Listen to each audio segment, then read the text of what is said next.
ആർവാർ ആശുപത്രിയിലെ മോർച്ചറിയിൽ സൂക്ഷിച്ചിരിക്കുന്ന അർജുന്റെ മൃതദേഹം DNA പരിശോധനാ ഫലം വന്നതിന് ശേഷം ബന്ധുക്കൾക്ക് വിട്ടുനൽകും. പരിശോധനാ ഫലം നാളെ ലഭിക്കുമെന്നാണ് പ്രതീക്ഷയെന്ന് ഉത്തരകന്നഡ SP M. നാരായണ പറഞ്ഞു. Already family members' DNA profiling is with us. Already postmortem of the this body has to done, and today there is some more bones are left in the cabin, so we are retrieving it. It will be given to the doctors today evening. They are doing the autopsy and they shape the entire the body, and we will send it today to the regional forensic laboratory to match the DNA. Once it is it is in Mangalore, so once it is matched, tomorrow state government only, our police only will hand over the police till their village. So I am arranging all the transport facilities. Deepak Malayamma ഷിരൂരിൽ നിന്ന് ചേരുന്നു തത്സമയം. ദീപക് മലയമ്മ, ഇപ്പോൾ SP സൂചിപ്പിച്ചതുപോലെ DNA പരിശോധനാ ഫലത്തിനായി നാളെ വരെ കാത്തു നിൽക്കേണ്ടതുണ്ട്. ട്രക്കിന് ഉൾവശമെല്ലാം പൂർണ്ണമായും പരിശോധിച്ച് കഴിഞ്ഞു. ബന്ധുക്കൾ ഇപ്പോഴും അവിടെ തുടരുകയാണോ?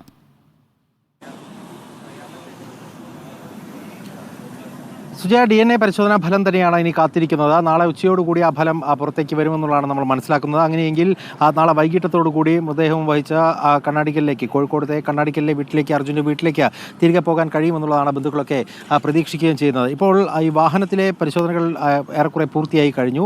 ഇതിനകത്ത് നിന്നും കിട്ടിയ അർജുൻ്റെ വസ്ത്രങ്ങൾ, ഒപ്പം തന്നെ മൊബൈൽ ഫോൺ, അനുബന്ധ കാര്യങ്ങളൊക്കെ തന്നെ ഇവിടെ നിന്നും ബന്ധുക്കൾ മാറ്റിക്കഴിഞ്ഞിട്ടുണ്ട്.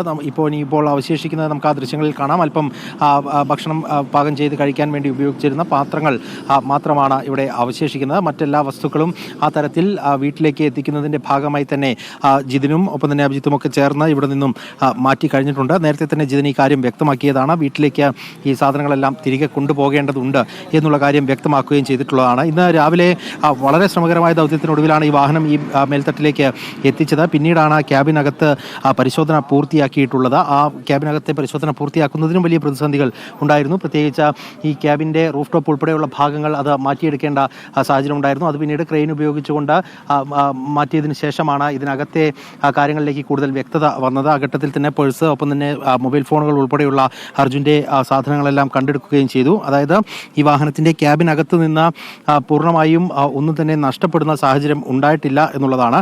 അല്പം സാമ്പത്തികമായി കുറച്ച് തുക കൈവശം വെച്ചിട്ടുണ്ടായിരുന്നു എന്ന് പറയപ്പെടുന്നുണ്ട്. ആ തുക കണ്ടെടുക്കാൻ കഴിഞ്ഞിട്ടില്ല. അതിനപ്പുറത്തേക്ക് മറ്റൊരു സാധനവും നഷ്ടപ്പെട്ടിട്ടില്ല. പക്ഷേ അർജുനെ നഷ്ടപ്പെട്ടു എന്നുള്ളതാണ് ആത്യന്തികമായി ഈ ഒരു വാഹനം ഇപ്പോൾ ഈ മുകൾ തട്ടിലേക്ക് എത്തി നിൽക്കുമ്പോൾ അതിൻ്റെ ഒരു ആകെ റിസൾട്ട് എന്ന് പറയുന്നത്.